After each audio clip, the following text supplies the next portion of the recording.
This question is from NEET 2023 examination.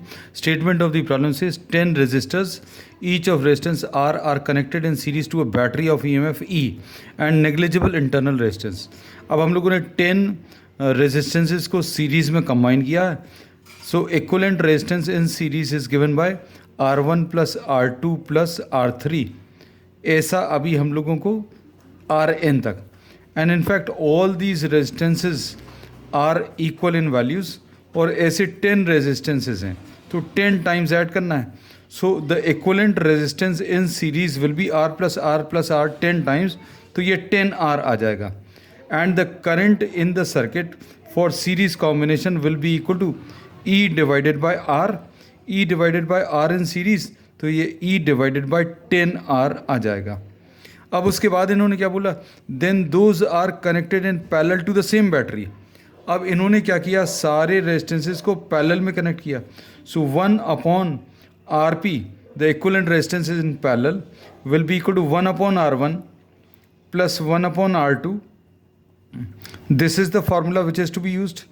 And once again we are having 10 resistances, तो ये 1 upon R plus 1 upon R plus 1 upon R 10 times, तो ये इसमें LCM R आएगा और ऊपर 1 प्लस 1 प्लस 1 10 टाइम्स आएगा.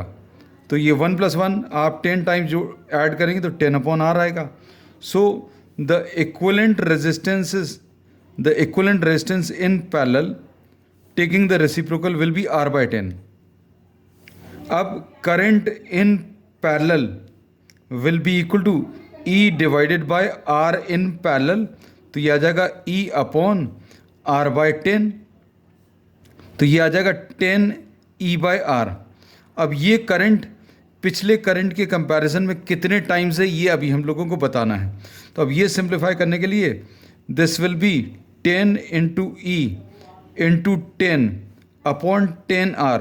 What have we done in this step, we have multiplied numerator and denominator by 10. क्यों?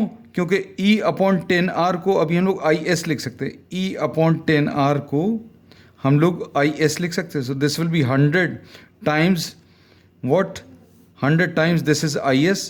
So when the resistances are connected in parallel, the current will be 100 times the current which was obtained when the resistances were connected in series.